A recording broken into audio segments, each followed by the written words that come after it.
So, why are Ukrainian women so jealous? Is the topic of the video today, and this is absolutely true. It is a stereotype that is absolutely true. Unfortunately. Sometimes... Or fortunately. Or fortunately. I don't know, like, I heard that many times from the guys. And every time as a matchmaker, I have to explain why this is happening with the Eastern European ladies, why they're so jealous.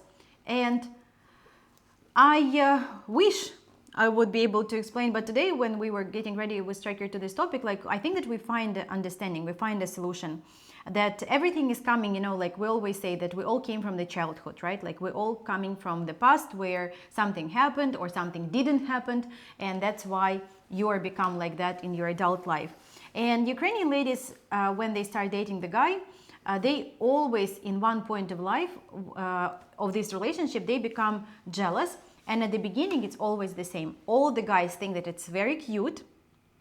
And then it's like, oh, it's strange. And then like they got very annoyed by that and they don't know what to do with that. They got almost like frustrated and then they reach out to us. And so what are your opinion about that? Like, what do you think? You know, it's such a complex and deep topic. And I don't think it's one you can say, this is the reason why Ukrainian women are jealous, because I think that it's widespread across men and women, you know. May I say one thing? Like what I heard, what internet says, right? Like when you are jealous, it means that you have no self-confidence. Yeah, that's garbage. But it's not, it's not true. That's absolutely rubbish. I know this, because anything, like any guy, this is, like quite often you hear this, like Western women will say, oh, he doesn't want me to go into the club because he's insecure, something like that, right? Yeah. Which I think is absolutely just totally rubbish, you know? So blaming the man for his insecurities about how he feels is, I think it's wrong, because the same thing could be flipped around onto women as well, right? So you could say to a woman that she's insecure and that she's needy and she's neurotic, and that is the reason why she's jealous. And I mean, I'm sure in some cases that is absolutely true, and she is controlling, and she is some social anxiety or some disorders of herself, right? So, but I think also, I think that all relationships must have a healthy amount of jealousy, because if she doesn't care what you do and where you go, and if you're hanging out with a bunch of women, then she's in the relationship possibly for some other reason. Maybe it's money, right? She's just taking care of herself. And it could be the same, could be said for the guy as well. If the guy doesn't care if a woman is hanging out with a bunch of dudes, well, I mean, I cannot even imagine a situation where the man is in love with a woman and is okay with that, unless he is completely browbeaten and he is just the utter total simp. There should be some level of fear loss. Absolutely. Yeah, absolutely. There does need to be fear of loss. So from her, we're talking about women here. So from her point of view, if she is jealous or she has that, say, fear of loss, probably there is something in her past that is triggering that, some past trauma, or maybe it's just the stereotype, you know, like maybe she has that with, say, Ukrainian men, and she thinks that Ukrainian men always has a wandering eye and he ends up sleeping with whoever, and so she assumes that's going to happen. So her brain is saying, this is definitely going to happen, so I'm going to keep an eye out for you as your brain to look for any red flags, and when I see some, bang, I'm going to trigger something that's going to make you react to the particular situation. So what's happening is that, like, I believe that there are some people who believe in friendship between men and women, and there are some people who don't believe in that at all. And so depends on your position and your position as well. So what I see and what I discuss with the ladies, a lot of times it's happening that the guy, a Western guy, our client, may have a friend. She might be a friend of his best friend. Oh, I mean, she might be a wife of his friend. She might be a neighbor. She might be a school friend that you are like pen pals, you know, like buddies, you know, you tap her like, and like your friend. But Ukrainian lady on a huge distance, she will be very suspicious because she loves you. She sees the value in you and she's thinking, what's wrong? Like, why this woman is around him all the time? So like she is interested in him and there is no other way around that. And we had this situation before, and what's happening is that the guy is empathizing the presence of this woman in front of his Ukrainian girlfriend. How? he's trying to be friendly and he tried to show him his life and what is he doing. And sometimes he may even call and say, hey, you see, I'm here with Jenny. Jenny, say hello, it's my girlfriend in Ukraine. I invite you to come and meet in Chicago in person. October 11th, me and Striker are going to Chicago to meet with you and answer all of your questions. We're going to have a little bit of a coaching session there, Ukrainian lunch, and we'll talk about modern dating and we'll help you to get to understand Slavic mind a little bit better. To get more information, link in the description. See you. And he thinks it's cool because he's introducing you to his culture, to his family, to his friends. And Jenny will be always like American woman with a white straight teeth who will say, hey honey, and she will be like next to this guy, and like say, oh yeah, Peter is so good, yeah, you're so lucky. And you, and the lady, think about that for a second. The lady is sitting there seeing this pretty girl, with the white teeth, smiling, super friendly, super bubbly. And how possibly the healthy mind can think anything else except they are boom boom, there. Yeah, so, their minds default to the worst. Women's absolutely, mind but for the guys the same. I think that women are worse. I think that probably. I think it also they're more emotional. Yeah, well, I think that if you have, depending on your past experience and trauma that you've had in a relationship, maybe you caught your wife or your partner cheating through text message and you caught that. Now you're always looking out for that. There's no other way around that. Your brain is there to protect you from going through that horrible experience again, right? And sometimes I don't even think that you have to even go through that experience. I mean, there's so much content online at the moment, especially for men in the manospherism, 2.0, I call it,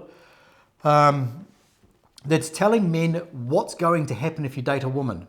She's going to be unreasonable. She's going to cheat on you. She's going to hypergamy. She's going to jump one to another. She's a gold, whatever it is. And so you go, yeah, I guess so. And then you look for it and your brain is trying to look out for you. And your brain is always going to try and protect you the best that it can because it wants to stay alive. It's just the way that it is, right? So it's always going to do it. So that's why any sort of influencing factors, not just your own personal experience, but maybe the experience of a friend or colleague, something like that you've heard, is going to trigger something. And so when it comes, we're trying to talk about Ukrainian women. When it happens, if a woman is saying she's coming at you in a way from jealousy, right? You have to understand that it is a fear of loss. We're talking about a healthy relationship here, healthy jealousy. It is a fear of loss. Now, it's your job as the man to make sure that she doesn't go to another level and get completely crazy, right? So if you want her to get to that other level, you have to go, hang on a second here. I want to control this situation, right? I don't want my woman going nuts because when she goes nuts, you break up with her. And then when you break up with her, she becomes like a psychotic ex-girlfriend. So choose your poison. Jealous girlfriend or psychotic ex-girlfriend. Anyway, that was a joke. Hopefully you found it funny. So it's about controlling it. So if you overreact on something and say, well, I'll talk to any woman that I want. I'm not deleting Tinder or something, something that's unreasonable. You're inviting that into your life. You're inviting chaos and disorder into your life from a woman. Instead of saying, okay, do I really need to create a situation where she is going to be jealous? Do you want to have a bunch of women that are orbiting you, or maybe you're orbiting them, that makes you feel good or maybe makes them feel good for the sake of the woman that you're supposedly in love with, be uneasy and be upset and become neurotic and become crazy and become the psychotic ex-girlfriend? So stop it. I want to put it a little bit in different words. Okay then. In a sense, we speak about attention, that female creature will always seek for attention. At the beginning, she will look for a nice one. So when you're dating, everything is good. You're spending time, you're having time for each other, you're talking. But once you're in a relationship, that's why a lot of relationship breaking up or cheating is involved in there, when people stop care about each other. The guy is too busy, he doesn't have time, he's tired on Sunday and he can't be bothered going with the kids on the playground, and there's less and less time together, and etc. So the lady at the beginning, she's asking him to go together. He say, I'd rather watch TV.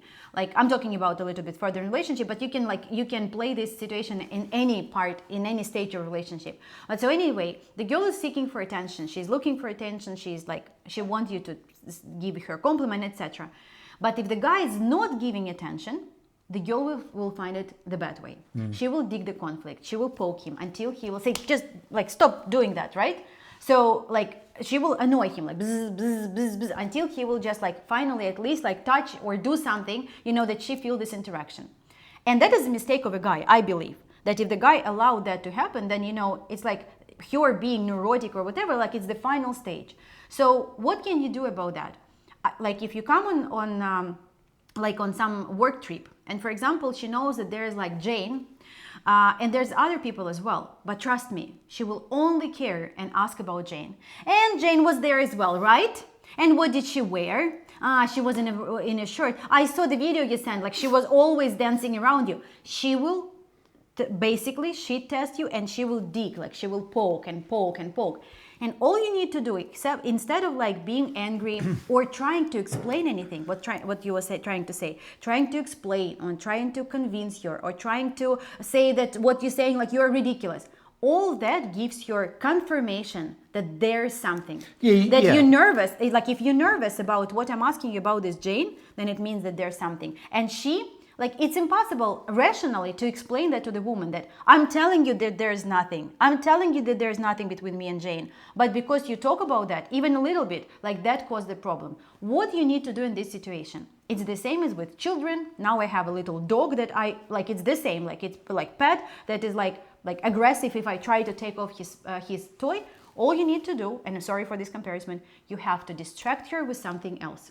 Let's say you went on a business trip. There's Jane, but there's Peter as well. All you need to do is to talk about Peter. You need to say, you know what? Me and Peter, we just came up with a brilliant idea. Like we're actually going to invest in these stocks and do this and do that. You need to talk about something else that's not triggering her. And by your... That's absurd. No. You're never going to distract the woman from her thinking that she... Right. Okay, you say, yeah, Jane was there, but you know what? Like, we actually was talking with Peter about something else. So as less as you pay attention and emphasize about Jane, you don't need to completely ignore. You need to admit the fact that, yes, she was there, but you don't give a clue. Like, you don't have a clue what she was doing there. Yeah. But you don't talk about her, and you not reciprocate to her. So Jane was there. So Jane was wearing the white skinny or something. Ski mask. Ski mask. So like you need to admit that she was there, but your attention was completely indifferent. And that is all you need. Like that is the only thing that you can do for healthy relationship, because she will be jealous, yes or yes. But you have to outweigh. So the reason that she's jealous is because maybe she feels as though the attention is being hurt. Like your girlfriend's attention is being redirected to another woman. And this is, I was talking to Luba about this actually a bit earlier. Who's Luba? I'm on a conference with her. But it's women are more concerned about where the man's attention is going, because where his attention goes, his love goes, and his resources go, okay? And so what I was explaining to Luba is that and maybe you've heard this before, it's that when a man cheats on a woman, the woman is going to say, do you love her? And when a woman cheats on the man says, did you sleep with him? Yeah, did you F him, right? And so that's what we care about, because we want to make sure that paternity is secure, right? That kid is ours. But she wants to make sure that his resources are not going to be diverted to some other woman and get the attention, and now she doesn't have the resources. We're talking, from a biological evolutionary But nothing changed. I mean, it changed like with the circumstance changed, but the idea is the same. Yeah, but her internal mechanism is saying, hang on a second here, his attention is going to Jane from accounts, and so that's where she's getting triggered, and that's where she's trying to make sure that the attention goes back to her, good attention or bad attention. So that the key is to make sure she doesn't feel like your attention is being diverted away from her. That's it, really. And I think once it's it reasonable. Happens, yeah, I think it's reasonable. Yeah. It's nothing like, you may think that, oh, it's unreasonable and she been unreasonable or whatever, but it's the way you see that situation. If you put yourself in her shoes and you stay away and you're not close to, like you're in a big distance, like it makes sense. But the most important is your reaction. The same as in a conflict. We always say that the conflict makes the relationship stronger, but only depends how you solve the conflict. When you say it's reasonable to do that, it's only reasonable if it's reciprocated, right? So if you're saying, okay, well, I'm going to make sure that the woman that I'm with feels as though she is my number one. Mm-hmm. That is absolutely reasonable. Yeah. But she has to reciprocate that back to you. Otherwise, of course, his attention will go to someone else who is going to reciprocate that. So it's a two-person job here. Absolutely. I mean, it's a relationship. That's why it's a chicken or the egg. Yeah. What came first? But that is just like the fact that we want you to, like, you know, it's a serious kind of like why Ukrainian women are, like why they're bossy, why they're jealous. So that is just something that you need to know and literally know how to handle. It's more about how to deal with it. It's not that they're crazy and like if you're dating only one, you think, oh my God, mine is like something is wrong with her. But when you know that all of them are, or majority of them are like that, it's just the way. It's just the part way of, they part are. of it is dating culture. And it's because they care. Because if she doesn't care, she would absolutely don't care about like Jane or Peter or both of them together, if you know what I mean. Oh, sorry. See you in the next one.